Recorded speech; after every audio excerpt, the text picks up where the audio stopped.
ओह माँ, तुम मना मत करना, तुमको आना ही होगा, आओगी ना? पर बेटा मैं बूढ़ी अपना ही काम खुद से नहीं कर पाती, वहाँ जाकर क्या करूँगी? वहाँ और बोझ बन जाऊंगी तुम लोगों के माथे पर। माँ, वो सब मैं कुछ नहीं जानती, बस तुम हाँ कर दो। तुमको यहाँ कुछ करने की ज़रूरत नहीं है, तुम्हारा रहना ज़्यादा ज़रूरी है। हाथ बटाने के लिए बाई रख लिया है। माँ बेटे का मान मनोबल सुन रहे पिताजी ने बीच में ही टोका। बेटा इतना कह रहा है तो तुम्हें हामी भरने में क्या जा रहा है? अभी उसका मन रखने के लिए हाँ कर दो, बाद में सोच लेना क्या करना है क्या नहीं। आप समझ नहीं रहे, बिट्टू चाहता है कि मैं उसके पास जाकर रहूं। कितनी बार उसे समझाया कि बहू को यही रख जाओ, बच्चा होने तक यही रहेगी। जच्चा बच्चा दोनों की देखभाल अच्छे ढंग से होगा। यहाँ पूरा परिवार है, अपना पराया सब लोग हैं, किसी भी चीज़ की कमी नहीं होगी। सबसे बड़ी बात है कि आप सर्वे सर्वा गार्जियन मौजूद है, यहाँ कुछ भी कम बेस होने पर संभाल लेंगे। पर कौन समझाए, उसे एक ही जिद ठाने बैठा है कि तुम आ जाओ। मैं क्या करूँगी इस लाचार शरीर को वहाँ ले जाकर? कुछ भी समझ में नहीं आ रहा है। एक काम कर सकती हो तुम, बिट्टू को यहाँ आने के लिए मनाओ, मान जाता है तो ठीक है, नहीं तो छोटू के साथ लेकर चली जाना। वह साथ में रहेगी तो तुम्हारा और बहू दोनों का ध्यान रख लेगी, साथ में उनका मन थोड़ा बदल जाएगा। पिताजी की बात सुनकर थोड़ी देर के लिए माँ खुश हो गई, लेकिन पल भर में उनके चेहरे पर एक दर्द सा फैल गया, जो आंखों के कोने से आंसू बन गालों पर लुढ़क गया। खुद को संभालते हुए बोली, किस मुंह से मैं उस वक्त की मारी चिड़िया से कहने जाऊं कि मेरे साथ चलो, जिसका घोंसला आबाद होते होते उजाड़ हो गया। मुझ में इतनी हिम्मत नहीं है कि मैं उसके दर्द को कुरेदने जाऊं और उसको कहूं कि मेरी खुशियों में शामिल होने के लिए चलो। पिताजी ने माँ को तसल्ली देते हुए कहा, देखो ये सब नियति का खेल है, जो होना था सो हो गया। उसके बच्चों को इस दुनिया में नहीं आना था, कुछ ना कुछ तो बहाना चाहिए था ना। सो बेचारी माँ पर ही थोप दिया भगवान ने। एक तो करेला ऊपर से नीम चढ़ी। सबने यही इल्जाम लगाया कि मॉडर्न लड़की है, जानबूझकर बच्चे को हटवा दिया, जबकि वह सीढ़ियों से गिर पड़ी थी। कोई माँ कितनी आधुनिक और पढ़ी लिखी क्यों ना हो, वह अपने बच्चे के लिए माँ ही होती है। कहाँ तक ससुराल वाले उसे ढाढ़स बनाते, उसके दर्द को बांटते, जिससे बेचारे का अपने औलाद खोने का दर्द कुछ कम हो जाता। उल्टे इतना प्रताड़ित किया कि जीना दुश्वार कर दिया। वह तो भला हो भाई का जो अपनी बहन को यहाँ जबरदस्ती से ले आया बुलाकर, नहीं तो उन लोगों के ताने और अपने हुक से ही वे अपने आप को खत्म कर लेती। छोड़ो उन लोगों का करतूत, याद कर मन कसेला हो जाता है। अब हमें अपनी बेटी को नई जिंदगी देनी चाहिए, जिससे वह इस सदमे से उबर पाए। माँ ने गहरी सांस ली और बेटे को फोन लगाया। रिंग होते ही उधर से आवाज आई, हाँ माँ, मुझे पता था तुम ना नहीं करोगी। कब आ रही हो? बताओ, मैं टिकट भेज दूँ?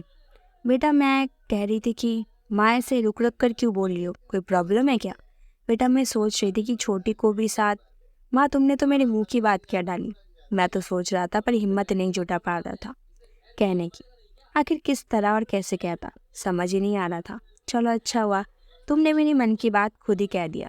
छोटी को देख रिया भी खुश हो जाएगी। मैं 3 टिकट भेज दूंगा, अभी ऑफिस के लिए लेट हो रहा हूँ।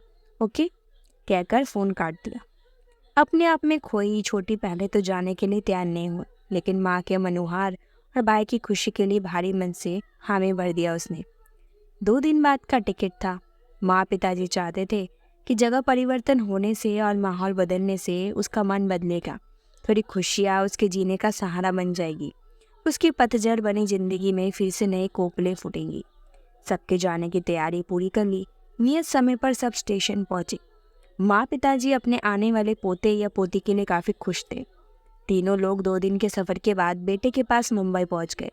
माँ ने बेटे को और भाई ने बहन को गले से लगा लिया। छोटी जब भाभी के गले मिली तो उसके सीने में दबा दर्द फट पड़ा। भाभी बहुत अच्छी और छोटी की पक्की सहेली थी। उसने छोटी को अपनी छोटी बहन की तरह पुचकारते हुए ढाढ़स बंधाया। फिर धीरे धीरे छोटी अपना गम भूलने लगी और भाभी के साथ घुल मिल गई। सुबह सुबह माँ बैठी चाय पी रही थी, तभी बेटा आकर उनके गोद में सिर रख कर लेट गया। माँ ने घबराते हुए कहा, क्या हुआ बेटा? कुछ नहीं माँ, बड़ा हो गया हूँ तो क्या हुआ, मेरा भी हक है कि मैं तुम्हारे गोद में लेट जाऊँ, है ना? सब जोर से हंस पड़े। माँ रिया की मम्मी आना चाहती है, रिया से मिल ले। ये तो बहुत अच्छी बात है, बुला लो उन्हें, हम भी मिल लेंगे उनसे। हाँ माँ, रिया की इच्छा है कि क्यों ना हम एक छोटी सी पार्टी रखें गोद भराई की और उसी में सबको बुला लिया जाए। माँ डर गई क्योंकि अभी अभी उन लोगों ने बेटी की गोद भराई की तैयारी की थी जो अधूरी रह गई थी। फिर भी कुछ बोली नहीं क्योंकि बेटी बहू की खुशी का सवाल था। उन्होंने सशंकित मन से हमें भर दी। बेटे ने धूमधाम से सारी तैयारी पूरी कर ली।